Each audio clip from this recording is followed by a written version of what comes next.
በዛሬው ምሽት በ2026 የዓለም ዋንጫ በምድብ አይ የሚጠበቅ አጓጊ ፍልሚያ በፈረንሳይና በሴኔጋል ይደረጋል።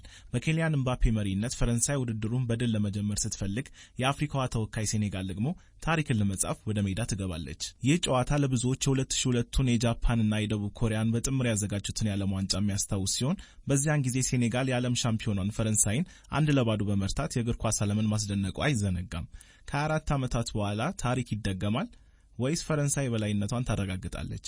የዛሬው ምሽት ጨዋታ ከዓለም ዋንጫ ዜናዎች ሳንወጣ ትላንት ምሽት በተደረገው የስፔንና የኬፕ ቨርዴ ጨዋታ ላይ ጨዋታው ያለ ግብ ቢጠናቀቅም ግን የ40 ዓመቱ የኬፕ ቨርዴ ግብ ጠባቂ የሆነው ቮዚኒዮ ለሀገሩ ገድል መስራት ችሏል። በጨዋታው ለማመን በሚከብድ ሁኔታ በስፔን ተጫዋቾች የተደረጉበትን የግብ ማግባት ሙከራዎች ሁሉ በማክሸፍ የጨዋታው ኮከብ በመባል የተሸለመ ሲሆን ነገር ግን ግርምትን ያስጫረው ዜና የተሰማው ከጨዋታው ፊሽካ ከተነፋ በኋላ ነበረ። በማህበራዊ ሚዲያ ገጽ ኢንስታግራም ላይ 50,000 ገደማ ተከታዮች የነበሩት ቮዚኒዮ በአንድ ጀንበር 6 ሚሊዮን ተከታዮችን ማፍራት ችሏል። ይህም ደግሞ ግማሽ ሚሊዮን የማይሞላ ሕዝብ ያላት ኬፕ ቨርዴን የዓለም መነጋገሪያ አድርጓታል።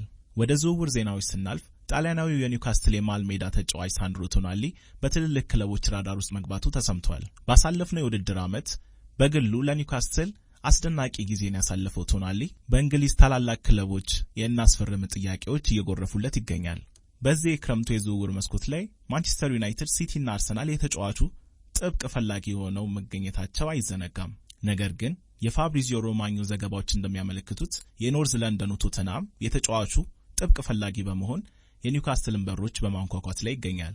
የቶናሊ መዳረሻ የት ይሆናል የሚሉ ዜናዎች ቢበራከቱም የኒውካስትል ዩናይትድ አዎንታዊነት በዚህ ዝውውር ላይ ጉልህ ሚና ሊጫወት ይችላል። ወደ ማንቸስተር ዩናይትድ የዝውውር ዜናዎች ስናልፍ ማርከስ ራሽፎርድ ከባርሴሎና ወደ ቀድሞ ክለቡ መመለሱን ዘገባዎች ያመለክታሉ። ባሳለፍነው የውድድር ዓመት በባርሴሎና ቆይታ የነበረው ማርከስ ራሽፎርድ የላሊጋ ዋንጫ አሸናፊ ቢሆንም የውሰት ሁሉ ስላለቀ ወደ ማንቸስተር ዩናይትድ ተመልሷል። ማንቸስተር ዩናይትድ ማርከስ ራሽፎርድን በ30 ሚሊዮን ዩሮ ዋጋ ለባርሴሎና ቢያቀርበውም ባርሴሎና ግን ተጫዋቹን ሳይፈልግ ቀርቷል። የጀርመኑ ኃያል ክለብ ባየር ሙኒክ የተጫዋቹ ፈላጊ መሆኑ ቢነገርም ምንም አይነት ይፋዊ ጥያቄ እንዳላቀረበ ተሰምቷል። በመጨረሻም ፖርቹጋላዊ አሰልጣኝ ሩበን አሞሪም የኤሲ ሚላን አሰልጣኝ በመሆን ተሾመ።